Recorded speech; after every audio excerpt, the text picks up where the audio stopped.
Hello everybody, welcome to another issue of Breaking Dave's Comic Book Hour. I'm Rick. I'm Dave. And in this issue we are going to do retro reviews, which means we're doing comics from a long time ago for some of you. And I mean Dave also. So Rick, what did you read? Well, I bought these comics at Tom's last sale, free comic book day, for $1 each, commanding. And they were issues 12, 13, and 14, I believe. Yeah, but I read 2 of them because it's Jack Kirby's 100th birthday, so I thought, well, the story was created, written, and drawn by Jack Kirby. And so 12 and 13 have to do with commanding, and of course, if you're familiar with it, animals rule the planet, and men are like on the, or humans are like on the bottom scale. I guess think Planet of the Apes, but it's not just apes, it's all animals that are Like tigers and dogs and all kinds of stuff. And this one's mostly leopards that are in this one because he's stealing stuff from this department store called Sackers, and he gets caught. And he has his pet cricket. It's a giant cricket. Because they click-clack, they think it's the devil, and somehow Commandy is able to ride this thing. So eventually, there's someone that runs called Sacker that does run the department store. But so anyway, he gets caught and he's brought the Sacker. And he finds that Sacker's a snake. He's hooded at first, and then I guess that he's a snake. And then he meets a woman called Spirit that he thinks that's Flower, but it's Flower's sister. But Flower's dead, I guess. I don't know that. I didn't read the issue, but I guess Flower's dead. So he thinks at first Spirit is Flower, but it's just his twin sister, and they're from the same litter. So that's nice to be called. So anyway, Slacker wants, of course, Commandy to race in the big race with his cricket. And he wants to bet it.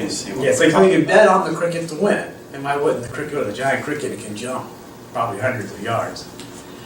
So that ends, and encounters like the leader of the humans in the human slavery called, gosh damn it. Good God. Bull Bantam. Okay. But anyway, he meets the leader, Bull Bantam, and of course Bull Bantam doesn't like Commandy because he's kind of like being the leader, and Bull Bantam wants to have Flower to himself. Now Bull Bantam used to have Flower, but Flower ran away because Bull Bantam used to beat on her. So there's another issue that Kirby was dealing with here, spousal abuse or woman abuse. So for this being in the Bronze Age and tackling that issue, was something different. I mean, because they're still not into where some of this stuff is common, especially with the comics code. Oh, and also the women are topless, but they always have something in the way. But the women are topless, either Spirit has her hair covered them or some other kind of object. But it's just interesting to know that on this place, women are they're topless, which is weird. But anyway, not weird, but also Bronze Age comics code and you know what I mean. It's not like today where you can have a whole naked woman running around and not worry about it. We won't mention those issues he gets. No, we won't mention that. But anyway, we'll move on from that. So yeah, she's the prize. And then it's a continuation. So then he doesn't want to race. He wants to get away from being owned by Slacker, not want to race, and he's being hassled by the people in the crowd and stuff like that. And also in this issue, but the next issue, if you read issues in the Silver Age and the Bronze Age, you always know that there's always commentary by bystanders. I don't know, I think that was started by Stan Lee. I don't know why he would do that, but there'd be a fight, and then you'd see bystanders, well, look, Spider-Man's this, and kind of helping the story go forward or ask questions, and it's kind of, so they don't have that today. You don't have that kind of commentary in today's comics, but back then you did. You had bystanders that would put in their 2 cents, and I don't know why, but that's something that was in that day and age. So this issue ends, he's racing, there's humans racing on motorcycles and horses. And so that's the thing too, Click Clack is racing against horses. See, this giant cricket, right, racing against horses. And plus, when they race, they're allowed to have firearms. So there's all kinds of mayhem going on, explosions. In the motorcycle race, they have like these prizes along the track, and one of them was strawberry cake, strawberry shortcake. And they were just saying, well, since they get fed nothing but gruel, they really want this shortcake, and they're shooting each other over this cake. But then Commandy's racing, and at the end, click, clack, it's hurt by tank fire, and that's where it ends. And he ends. This issue ends with Bull Bantam on this huge, like, mammoth thing, and getting ready to kick his butt. And it continues the next issue, which I didn't read yet. But all in all, it's a Kirby story. It's not bad. I mean, it's not a bad story. But when you read these, you know that he's not a bad writer, but he did need Stan Lee. Stan Lee probably would have perked these up a little bit. Not to take anything away from Kirby, he's a great artist, and he was maybe a decent writer. But when you read Kirby and Disco stuff on their own, you do know that they needed Lee to take their stuff and bring it up to the next level. And that's something you need to know. No matter what you believe, who created what, they all three needed each other to make a great comic book.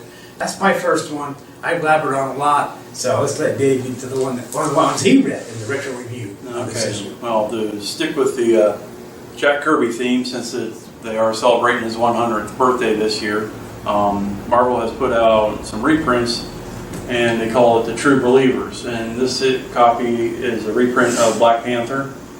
I think it's Black Panther #1.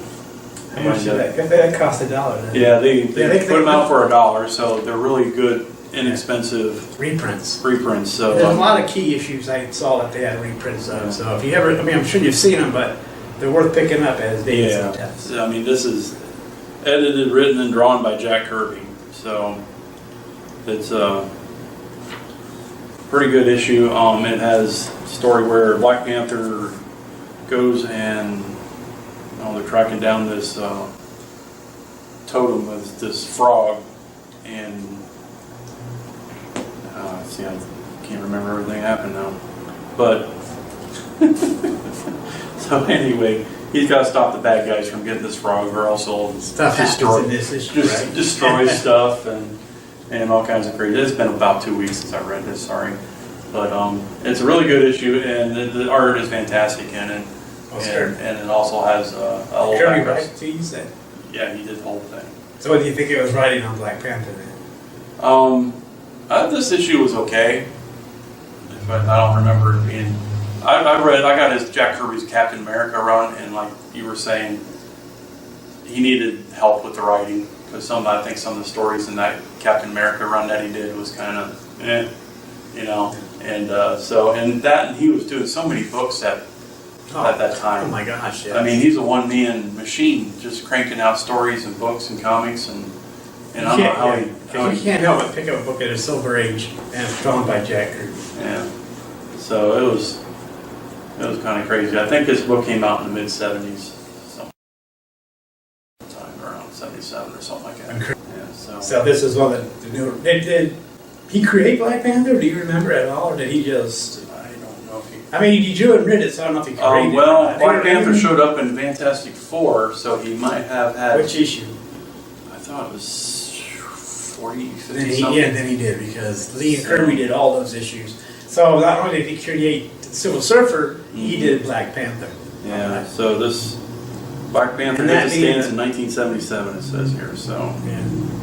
So in the same month, he also did 3 other Captain America 205, Eternals #7, and Space Odyssey #2. Yes. So he was on this run for 12 issues, and got Black Panther kicked off in a good right direction, I think. So you want me to do this one since it's still Kirby? Yeah. Okay. The other old comic I did read was Thor #136. And I just read this the other night, so I remember this a little better. This one you might remember. Yeah, so this is kind of a cool story. It starts off with Thor bringing Jane Foster to Asgard. And then, of course, he brings Jane to meet Dad. And, of course, Dad's like, well, son, I'm not really sure she's the right woman for you, so we'll have to see if she can stand the test of becoming an immortal. Because, you know, you can't just marry a mere human, so Odin was going to give her some superpowers and let her become an immortal. And of course, she had to go through some tests, and she failed miserably and fled and went back to Earth. And in the meantime, that led up to the old man leading in with the introducing Sif to Thor. So Thor got to meet Sif, and it's like, oh, this is the little girl from when, you know, years ago, and now she's all grown up and hot.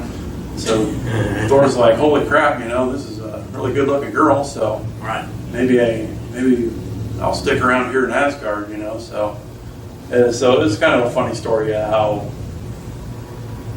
the father's kind of manipulating his son into what woman he wants him to And then eventually. and then Sif was around for a long time up and out Thor here. Yeah. So yeah, she became quite the regular and quite the warrior goddess and so forth. But yeah, I thought it was a pretty cool issue, and the artwork is really cool. So I mean, this copy came out in what, 1967. So, but yeah, they got the Rainbow Bridge, Odin, Warriors 3, whole bit in this issue here. So, and I got that for $1 at Tom's. Oh yeah. It's a beat up copy, but hey, It's only $1 and you got it. yeah. So that's not too bad. No, it's not. But that was a fun issue. So another Jack Kirby and Stan Lee wrote this. So another fun issue. yes. So that was awesome. What do you got left there, Rick? I got left Marvel Comics Presents number 77.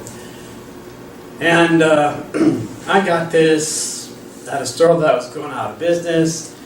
And this was the earliest one he had. But it's part 5 of the origin of Wolverine. And the art and story is done by Barry Windsor Smith. So I thought I'd do this in honor of him. And he wrote and drew it. The thing about Marvel Comics Presents is that there's 4 tales in here. So there's one with Sheena and one with Fury. Another one. I didn't read those because I wanted to read Wolverine. But this is part 5, and this is that, and they're still experimenting on Wolverine. He's all hooked up, and in this part, they're going to check his defenses. He's all hooked up. He's being controlled by the scientist, Dr. Cornelius. And in this issue, they want him to fight. And they've covered him in sheep's blood because they're going to unleash a pack of wolves to see how Wolverine responds to this. To see how he's going to, after he gets, they put the skeleton, what's it called? Adamantium. Adamantium skeleton in him. He's got the claws, and they want to see how he's going to react. So they unleash the wolves attack him. At first he's doing nothing, and the wolves just actually eating him. Then of course there's a great panel with his claws out. Boom! He gets those wolves. He wipes them out. And there's another professor, I can't remember her name, but she's got to go, can we stop this? We know he's going to beat the wolves. And of course, Professor Cornelius is like, no, let's let him finish the job. So he kills all the wolves.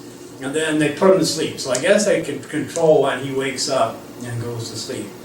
And then they force him to sleep with the dead wolves overnight. So that was kind of morbid and sick. So I guess they deemed that test a success with Wolverine or Weapon X. He's not called Wolverine yet. They're still calling him Logan. But he's Weapon X. And then he's been, like I said, this is like part 5. Maybe got down the rest, but I've got the rest after this.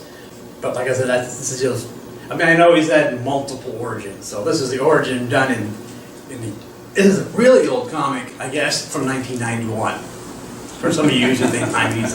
For those of you who think 90s, ooh, that's an old comic book. But me, no. But 1967 is pushing all here. Yeah, I know now is the age of the glossy. But like I said, in the 90s, the books were brighter.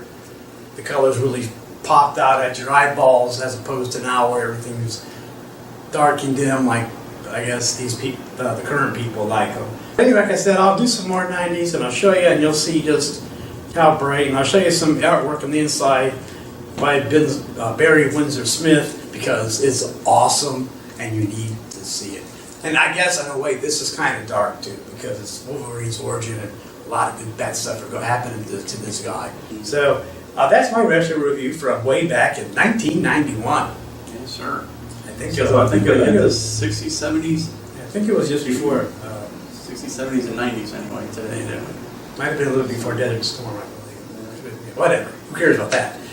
But anyway, I'm just saying, it's a good read. I would recommend it because not only because of Barry Windsor Smith, but because Wolverine is well done. The only one I did start to read was they started the story with Sergeant Fury and Dracula during World War II. So, Oh, wow. and so it has. So I just started reading that. Maybe someday I'll review it. But I skipped She-Devil, but I had to read it. You see Dracula with somebody, you have to read it. I mean, really? Captain Colonel Fury and Dracula during World War II? Oh my gosh. Fighting Nazis. Oh boy, and stuff. Good stuff. All right. But that's my retro reviews that I did this time. And I hope you enjoyed them and all that good stuff. So what do you have to add, Dave? That's all we got for this show. Okay. Well, So way to put it. we'll talk at you later. Catch you later. Bye. Good day.